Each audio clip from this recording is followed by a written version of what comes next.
For most short-term rental hosts, especially hosts just starting out, the goal is usually cash flow. You bought an investment property to generate income so that you could supplement your 9-to-5 income or save for another property or whatever the reason. You did it to make money, right? But we often see these same hosts making some subtle but serious pricing mistakes and in turn leaving money on the table. Here are the top 5 mistakes we're seeing both new and experienced hosts making. This isn't a fluff episode, so grab something to take some notes with, and let's make sure your pricing strategy is optimized for the highest possible return on your investment. What's up, everyone? I'm Steven. And I'm Kylie. And before we get started, we just wanted to say a quick thank you to all of you. Today is 2 months since we posted our first video on YouTube, and we've had so much fun sharing short-term rental content with you guys. And we're so grateful to you for watching and subscribing and for your supportive comments. It really just means the world to us. So thank you very much. Thanks. All right, so let's dive right into pricing mistakes, because maybe you got to go make a few quick changes to your listing if you're doing a few things that you shouldn't be doing. Mistake number 1 is not setting your dates to unavailable by default. And so let's take a quick look at our Airbnb settings and we'll show you where that's at. Okay, so if you go to your hosting dashboard and then open your listing, click on the pricing and availability tab, and then scroll down to calendar availability, and then look for the availability window section. Click on edit over there on the right, and then you'll see this drop down window here. Basically, there are 2 ways you can have Airbnb release calendar availability. You can have like a rolling 3, 6, 9, or 12 month window where day by day they open up another day on one of those future lead times, or you can set the setting to unavailable by default, which is what we do. Or there's also this option here of all future dates, but please don't do that. No, that's not good. We'll be going over how far in advance we do open our calendar towards the end of the video, but for now, let's just talk about why we set the dates to unavailable by default. It's pretty simple, really. Having your dates opening on a constantly rolling basis automatically by Airbnb just leaves you open to risk for missed income. We know that you can go in and set your pricing in advance of Airbnb auto-releasing these dates, but what's going to happen when you get busy and you forget to do that, and then dates are released at pricing that you didn't control yourself? You could end up in a situation, we mentioned this in a previous video, where a client had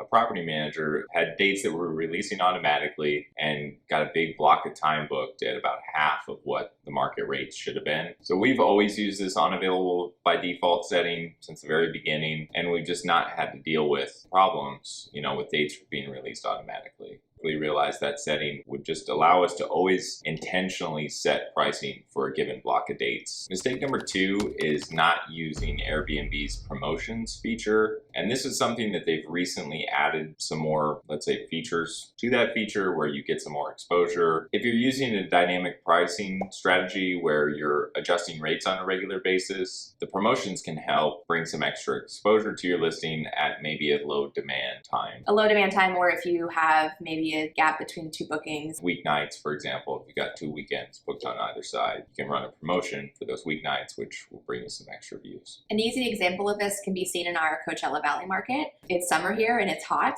It is supposed to cool off this weekend. I think it's supposed to be like 102 versus the 112 that it was yesterday. I'm saying all this because summer is typically our slow time, and this is a time of year where typically we see a lot of long weekends being booked, but a lot of weeknights sitting open. And so it's also a time where we are usually having to lower those prices to get really any interest in the property on these weeknights. But here's the trick. Instead of just lowering prices, you can use Airbnb's promotion feature. And let's take a look at that. To do this, you'll want to open up your property's calendar, and you can see at this property, we have these weekend bookings, and then the weeknights in between are currently empty. So what you'll want to do is click on the promotions on the right side here, and then click on custom promotion. We are going to run promotions for all of these weeknights here, starting with the 4th through the 6th. And take note that the current price that we have is $289 a night. So when I select those dates, the 4th through the 6th, Airbnb is suggesting that I run an 18% promotion at the rate of $270 per night. But the interesting thing here is that they don't base that 18% discount on the current advertised rate. So it's actually like a 6 or 7% discount. And in return, you'll get all of these perks. So you get a new line item on your price breakdown, a strike through styling on search pages and on your listing, and a special call out on your listing page that you're running this promotion. So this promotion is like a sliding scale, and you can adjust the percentages, based on what you want that ultimate nightly rate to be. And one of the things to mention, if you go over 20%, then they give you a little extra perk where they'll place your listing in email blasts that they do to customers. So keep that in mind too. And if you go below the 18%, some of the perks go away as well. So you can kind of play around, see what the pricing ends up to be, and see what works for you and your property. We've also noticed that there's been times when the 20% discount calculated by Airbnb results in a price actually higher than what we've had the property listed at. So you're getting that extra exposure with the potential to book the house at an even higher price. And so that's really a win-win. And there's also one property where, I don't know why, but Airbnb's suggested price, even with the promotion, is way below what we would ever charge for a nightly rate for such a large property with a big occupancy limit. So you just have to play with it, see if it works for your property. Some of ours it does, some of ours it doesn't. One other note is you can't do promotions for Airbnb Plus listings for some reason.